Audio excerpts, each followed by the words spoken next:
Con su venia, señora presidenta. Adelante. Sin duda alguna, la reparación integral de las víctimas es una de las tantas tareas pendientes reales e inminentes que tiene nuestro país con las víctimas, por ende, con la sociedad. La Constitución Política de los Estados Unidos Mexicanos señala en su artículo 20, inciso C, fracción cuarta, lo siguiente: la ley fijará procedimientos ágiles para ejecutar las sentencias en materia de reparación del daño, por lo cual, con esta reforma se está ejecutando lo que mandata nuestra Carta Magna, dándole celeridad y certidumbre jurídica a las personas que hayan sido objeto de un hecho victimizante por cualquier razón, en concordancia con el artículo 17 de la Constitución, de llevar a cabo una justicia imparcial, pronta y expedita. Durante los últimos años posteriores a la creación de la normatividad encaminada a la reparación integral de víctimas, había sido letra muerta.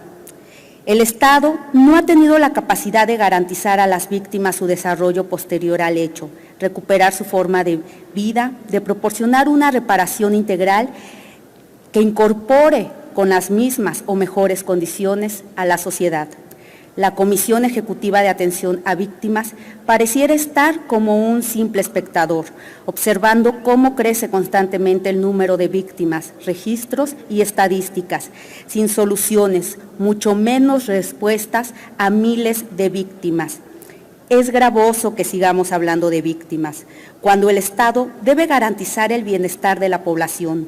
Según los registros que tenemos, las víctimas en nuestro país son principalmente por los siguientes actos: desaparición forzada, homicidio, secuestro, trata de personas y lesiones, delitos por demás lacerantes a nuestro entorno.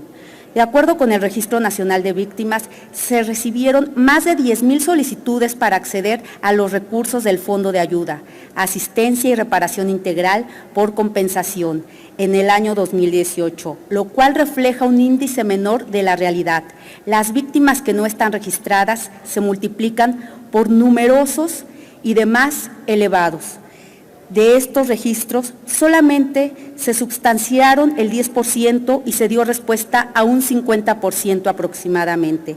Registros mínimos cuando hay más de 250,000 muertes en nuestro país por violencia.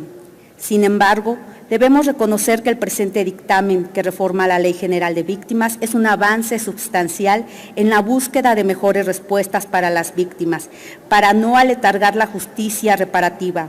Coincidimos, sin lugar a duda, que es necesario establecer un término perentorio para ejecutar la resolución emitida por la Comisión Ejecutiva para que el Estado repare por cualquier medio el daño sufrido a la víctima.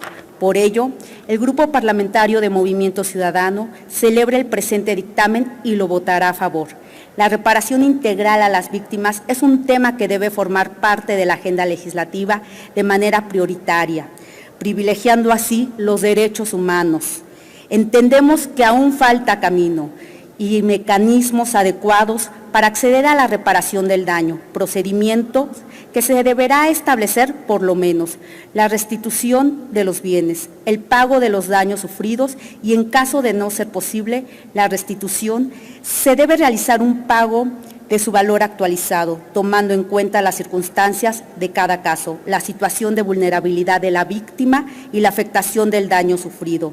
El Estado mexicano ha sido condenado por la Corte Interamericana de los Derechos Humanos por este tema, internamente por la Suprema Corte de Justicia de la Nación. La Corte Interamericana de los Derechos Humanos se ha pronunciado en este sentido. El derecho a la reparación integral permite, en la medida de lo posible, anular todas las consecuencias del acto ilícito y restablecer la situación que debió haber existido con toda probabilidad si el acto no hubiera cometido y de no ser esto posible, procede el pago de una indemnización justa como medida resarcitoria por los daños ocasionados. Sin embargo, una cualidad imprescindible para garantizar los derechos humanos es que la víctima pueda reclamar por sí misma los daños que se le ocasionaron, siendo el Estado responsable de otorgar la reparación integral, además comprometerse a que no se repita, con la firme obligación de nunca olvidar a las víctimas. Existe la normativa de atención a las víctimas en nuestro país, pero no ha sido exigible. Además, no se contaba con una temporalidad que otorgara certeza. No se debe seguir postergando la justicia. En ello radica el buen o mal funcionamiento de la reparación integral del daño. Es cuanto, Presidenta. Gracias.